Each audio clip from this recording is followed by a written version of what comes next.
Günahları küçümsemeyin. Günah etmeyin çalışdıkça. Demeyin sigaret çəkmək deyirlər məkruhdur. Saqqal saxlamaq sünnədir.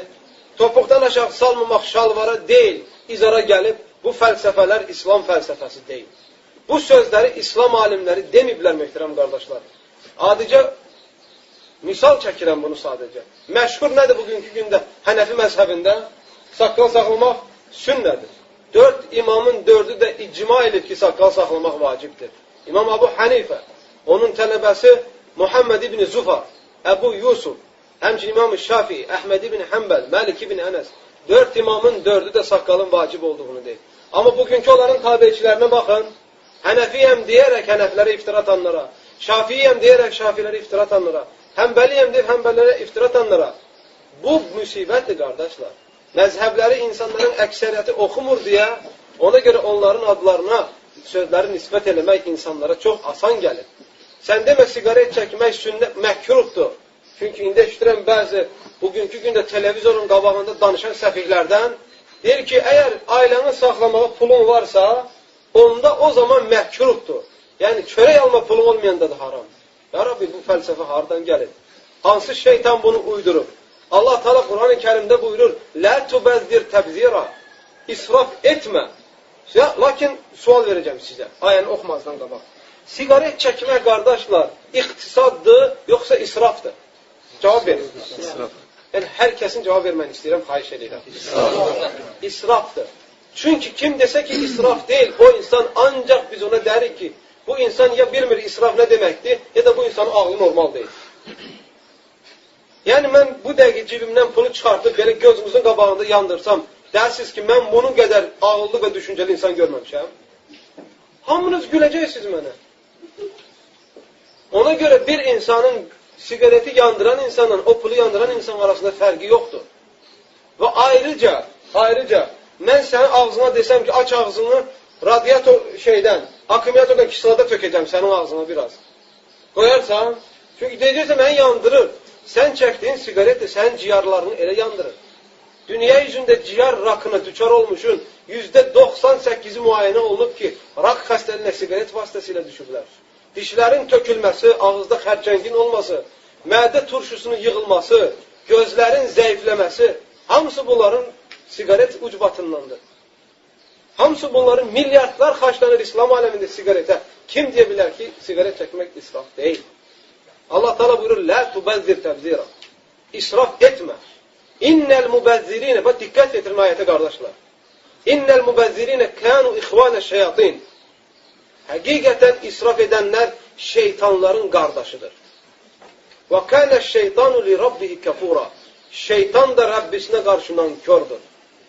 Sən əgər bugünkü gündə sigaret çəkir, ona məkruhdur deyərək, haramdır deməkdən çəkinərək, israfı boynuna almayaraq bunu etsən, şeytana qardaşlıq, onunla bərabər Rəbbinə qarşı nankörlük etmiş olursan.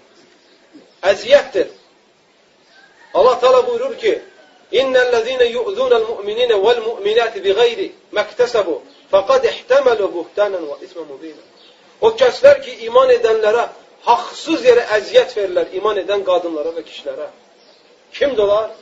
Onların demədiyi şeyləri boynuna atanlar və həmçinin haqqı olmaya onlara əziyyət verənlər. Sigaret çəkən insan yanındakine əziyyət vermir.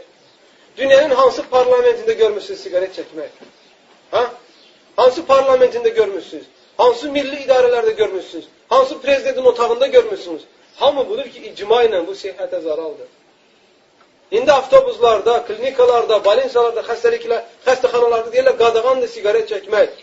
Və üstəlik də müsibətə bax, sigaretin üstə yazılır ki, bu sənin canını çürüdür. Bu sənə zərərdir, bunu çəkmə yine. Onu oxumaq istəmirsən. İndi bəzi ölkələrdə sigaret qadağan olub, sonra icazə verirlər ki, bir şərtlə xərçəng şəkillərinin üstə vurginə, ölmüş insanların şəkilini üstə vur, elə buraxın şeyləri. Problem deyil, ölmüş insanların şəkilini üstə vururlar, heç kəs onu daha baxmır. Qardaşlar, önəmli olan nədir? Bir müsəlman dinində oynamamalıdır. Dinini nəfsinə görə yozmamalıdır. Allahın və onun Rasulunun bəyan etdiyi şəkildə götürməmiz lazımdır biz İslam dinini. Yoxsa sən öz nəfsinə görə və yaxud da fırlayıb bir alim axtarırsan ki, sən düşdüyün bu günahı biraz yüngülləşdirsin, ondan sonra gəlib ondan möhkəm tutursan ki, bir də əlindən alarlar bunu. Ha, filan belə dedi, qutardı getdi. Günahları küçümsəməyin. Günahlar insanın üzünün nurunu, qəlbini qobutlaşdırır. İnsana kədər, qəm gətirir. İnsana bu dünyada sıxıcı bir həyat gəlməsinə səbəb olur. Allah Teala buyurur Quran-ı Kərimdə: "Mən a'rada an zikri fe inne lehu ma'işeten danka ve nahşuruhu yevmel kıyameti a'ma." Kim bizi zikir eləməkdən, bizi anmaqdan üz çevirərsə, biz ona sıxıcı həyat verərik və qiyamət günü onu kör olaraq həşr edərik. Sən Allahın zikrindən üz çevirdiyin zaman, ən azından bilginən, sənin Allahdan üz çevirməyinə, zikri tərk eləməyinə səbəb olan o günahlardır. İmanla küfür, şirklə tövhid, sünnətlə bidət daima bir-birinə müharibədir. Hansı qələbə çalsa çox olsa, o birisini zəifləndirir. Bugün sən günahlara düçar olmuş olsan, o günahlar səndə iman qoymayacaq. İmanını yavaş-yavaş siləcək. Axırda o hala düşəcəksən ki, sanki bir daş və bir nəfəssiz kötüksən. Kötük və yaxud da bir cansız daş. Nəsiyyət olunacaq, sadəcə adamın üzünə baxıb qalacaqsan. Sanki əvvəlki insan deyilsən sən. Və günahkar insanlar adətən durumu belə olur. İhlasla.com saytı tərəfindən təqdim olundu.